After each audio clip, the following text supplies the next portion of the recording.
A stumble in the Echo camp. Unavoidable, but it has happened. And of course, as I'm recording this to you, Liquid have just, within the last 20 minutes, defeated T-Swift. T-Swift has fallen. All right, so what happened yesterday? We talked yesterday that Ken had got ill, right? And that was a big blow.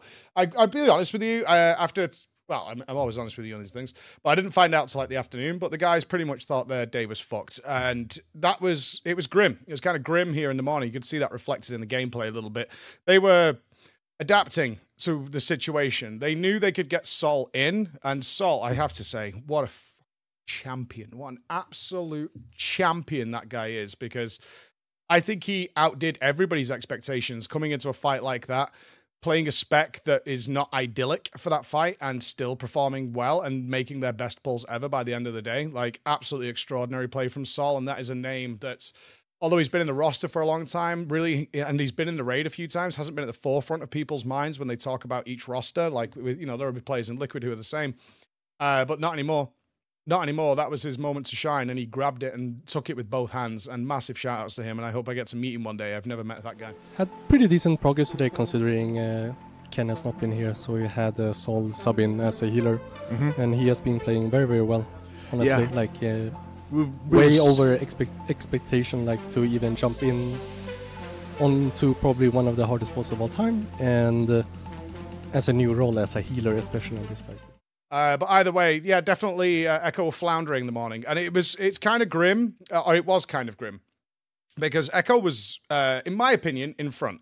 They had the whole day to work on T-Swift with a really strong comp, and Liquid was slightly ahead, which meant that there was a real possibility that Echo should have killed T-Swift, because it was a purely mechanics check, right? Gear's going to make it a little bit easier. In fact, the power jump this time around on a week-to-week is really huge. But ultimately, T-Swift is a mechanical and gameplay check, and they have the whole day to kind of smash the faces into it and get some stuff done. And that was their plan. When they went to bed the night before, they went to bed a bit earlier to prepare for the fact that they had to get up at 5 a.m. on the reset. That was definitely going to happen. So they went to bed earlier, really confident that the next day they would either be on the cusp of killing T-Swift, so it'd be a really easy pickup today on the EU reset, or kill it and not only have T-Swift's loot in their bags, which Liquid wouldn't have had access to because they didn't bring it down, but also the massive advantage that Echo was hoping to pick up was to maybe get 1 or 2 pulls on Farak before the reset. So they could really, I mean, imagine the advantage that would have given Echo is be able to look at the fight a little bit and start really locking in which players they want to bring. And that comes into the reset, and you can super target focus gearing those players because you got that information before the competition. That obviously did not happen. And that I believe that was the plan, right? That was the plan, is to either get very, very close, but ideally kill it. There was a low percentage, don't get me wrong. It's not like it was going to be a free kill if Ken was here. But with given the whole day, they may have been able to do it. So that would have been the ideal plan.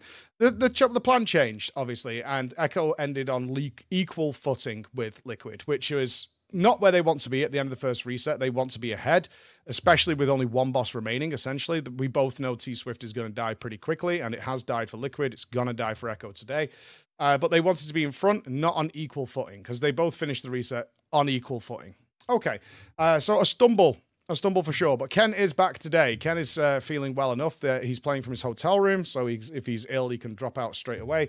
But he is playing this morning, and the guys are doing what Echo does best when they're in this situation, is stick to the plan, which is doing their splits, working on Scripe's approximate guesses of what is going to be needed for Farak, and then planning that out accordingly as best as he possibly can, and getting the guys into splits. And I'm told I'm going to be casting really early this morning, like in the next 2 hours, and I think I'm on all day, they're going to be back in Mythic, like in the next 20 minutes, as of recording this.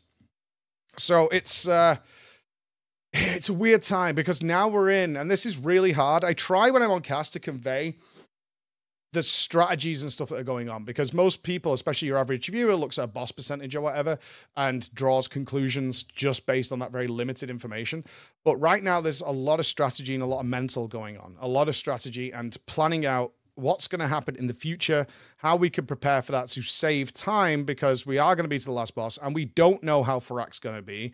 We believe, and we're basing this on the Dungeon Journal, that Farak is going to be an absolute monster. Like, we're talking maybe 3 days to defeat Farak, but that can all be lost if the fight is just not tuned well. Based on what we saw with T-Swift, we're obviously hoping it's going to be, because that was tuned practically perfectly. And I'm going to do a whole video. I don't care if anybody watches it, on just how beautifully designed that fight is, because the nuances of that fight are incredible. Absolutely incredible. Like, mind-blowing. From a design perspective, utterly incredible. One of the, I'm struggling to think of any boss that is as well designed as T-Swift is. From a purely gameplay perspective, it's extraordinarily good.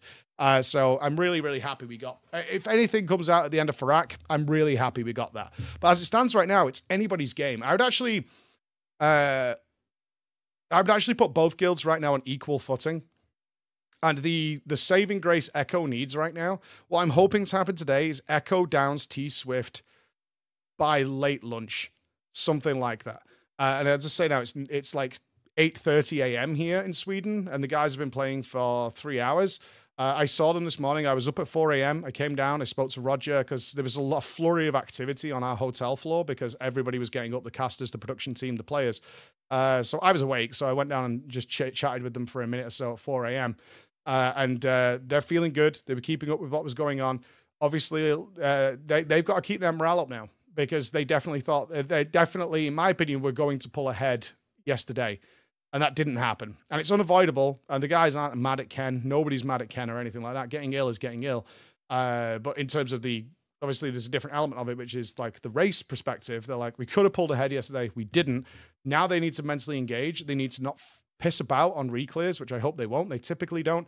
And they need to kill T-Swift pretty quick. They're not going to kill it like super fast. You still have to learn and practice this final phase. Again, gear will help a little bit, like killing the vines early and stuff.